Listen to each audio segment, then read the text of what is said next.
सुखदेव जी राजा परीक्षित से कह रहे हैं कि अब हम चल रहे हैं नारद जी और युधिष्ठिर जी के पास। उन दोनों के बीच धर्म की चर्चा चल रही है कि धर्म क्या है।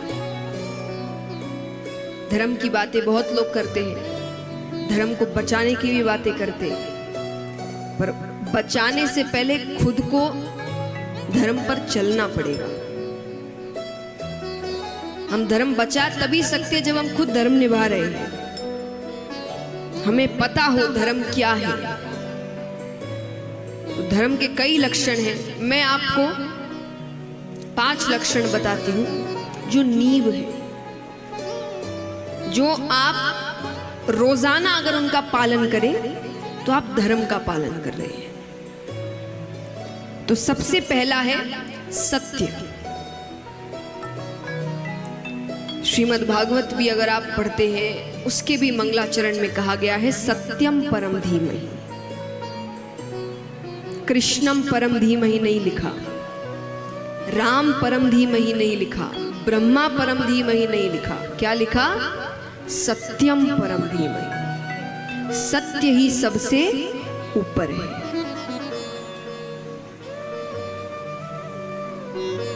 तो सत्य पहला लक्षण है। तो जितनी कोशिश कर सको सत्य की राह पर चलो।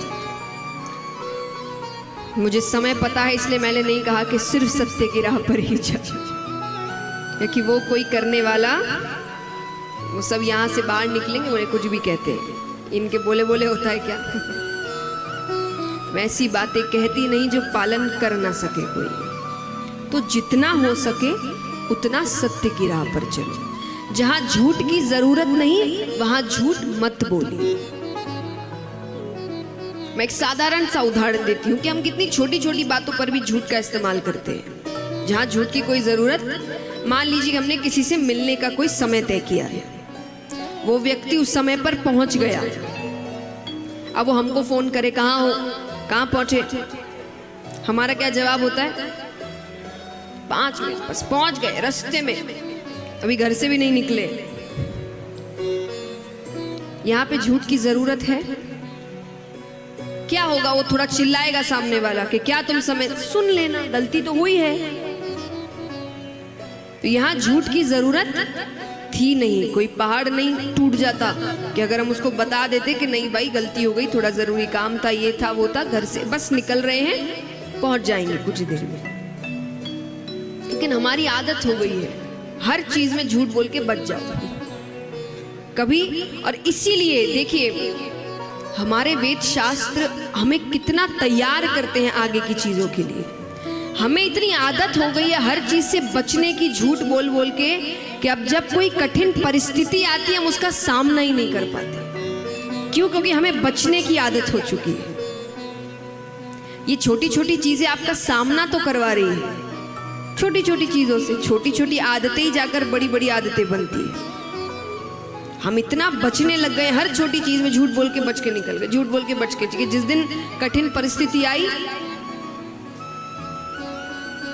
फिर कोई उसको हैंडल नहीं कर पाता। इसीलिए सत्य की राह पर चलो, ये आपको कठिन परिस्थितियों के लिए तैयार करती है। आप कैसी भी परिस्थिति का सामना कर पाते हैं।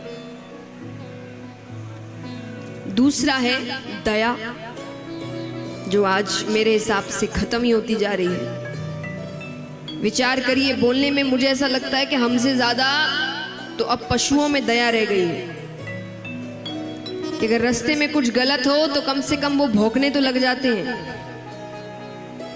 हम तो सामने से चले जाते हैं। और चलिए सामने से जाने वालों के पास भी तर्क होता है कि भाई हम में तो इतनी दया है कि हम तो देख ही नहीं पाते। पर आजकल तो ऐसा भी नहीं होता, वहीं खड़े रहते हैं, देखते रहते हैं, और साथ ही साथ एक और क्रूरता का कार्य करते हैं। क्या करते हैं? वीडियो बनाते हैं। कोई तकलीफ में है, कोई पीड़ा में है, और उसकी मदद करने की बजाय हम खड़े होकर विचार करिए मानसिकता कहां पहुंच गई है। तो जब दया चली जाएगी इंसानियत खत्म हो जाएगी। और इंसानियत खत्म हो जाएगी तब हैवानियत ही रह जाएगी। तो इसीलिए दूसरा लक्षण है दया। अगर आप धर्म को बचाना चाहते हैं तो दया हर व्यक्ति में होनी चाहिए, जितना हो सके। मैं नहीं कहती आप अपनी जान को जोखिम में डाल के किसी की मदद करिए, कोई नहीं करता, अपनी जान सबको प्यारी है। पर कई बार ऐसी परिस्थितियां होती हैं जहां हमारी थोड़ी आवाज भी अगर हम उठा दें तो गलत काम वहीं रुक जाएगा, पर हम उतना भी नहीं करते।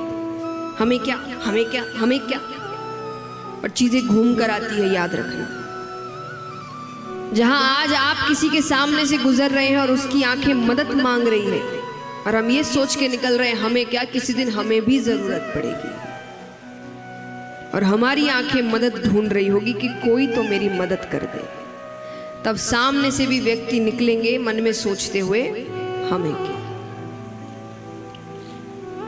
तो जहां मदद कर सको वहां मदद करो, वहां पीछे मत हटो।